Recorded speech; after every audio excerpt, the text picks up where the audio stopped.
Oh, Batman. We're rolling. All right. Anyway, All right, class, back correction. together. Oh, I thought- I know recess was fantastic, but now we need to come back. Okay.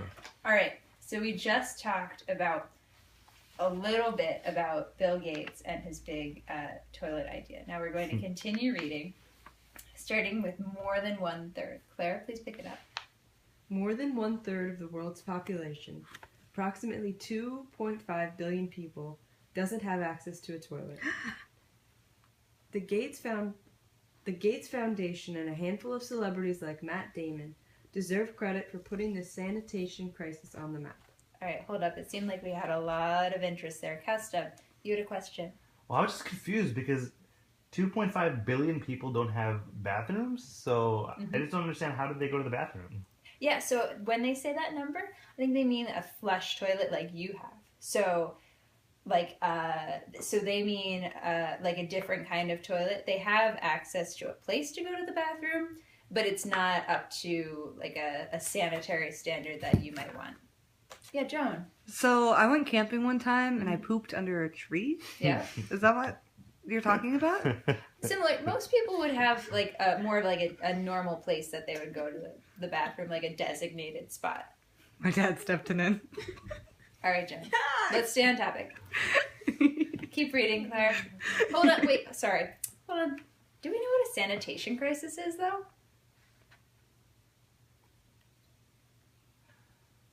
Okay. Let's break it down. What's sanitation? Joan, you want to take a guess? Being clean. Being clean. Fabulous. And a crisis? When something really bad happens. When something bad happens, right. So then, Lily, what's a sanitation crisis?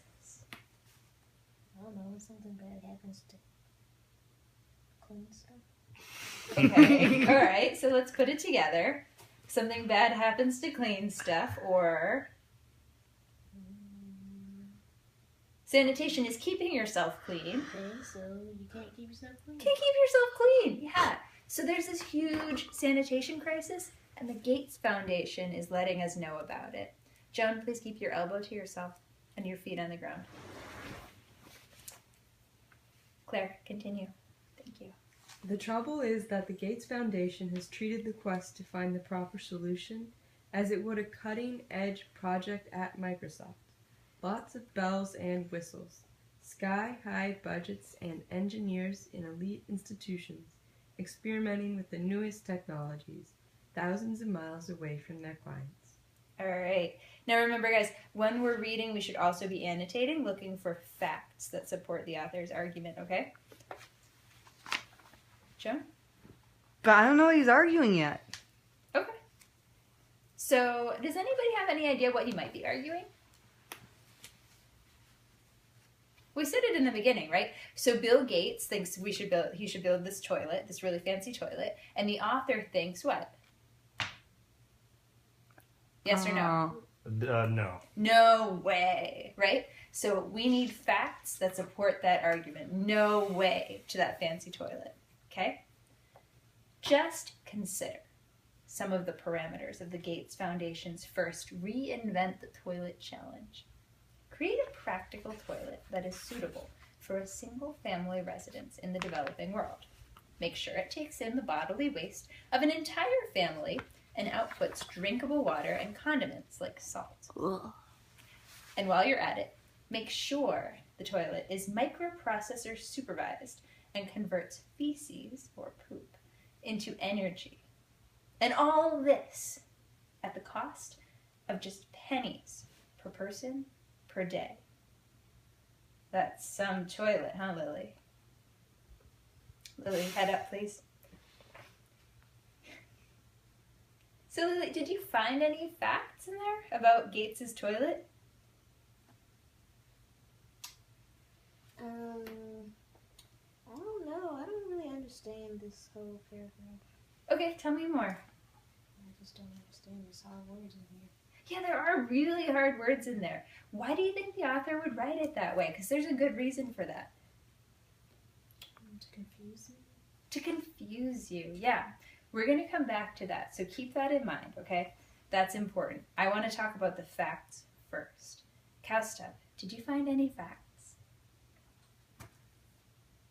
Yeah, well, it sounds like he wants this toilet to do all of this stuff. Like he wants it to like make energy.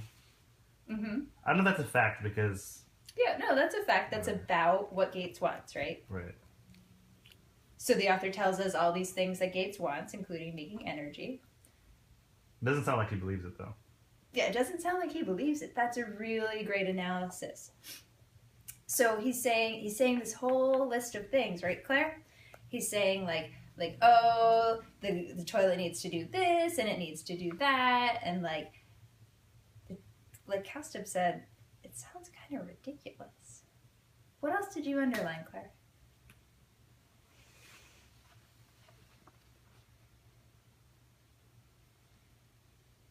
We'll go to Joan. We'll come back to you.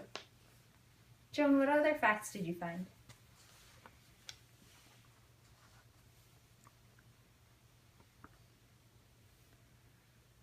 There's salt Salt? What in about the salt? toilet.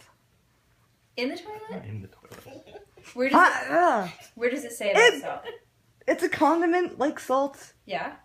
It's output. It's an output, right? So just like Cowstub was saying, the toilet needs to do all these things, right? It's this long, long list of things the toilet needs to do. And the author doesn't sound like he really believes it's possible. Okay?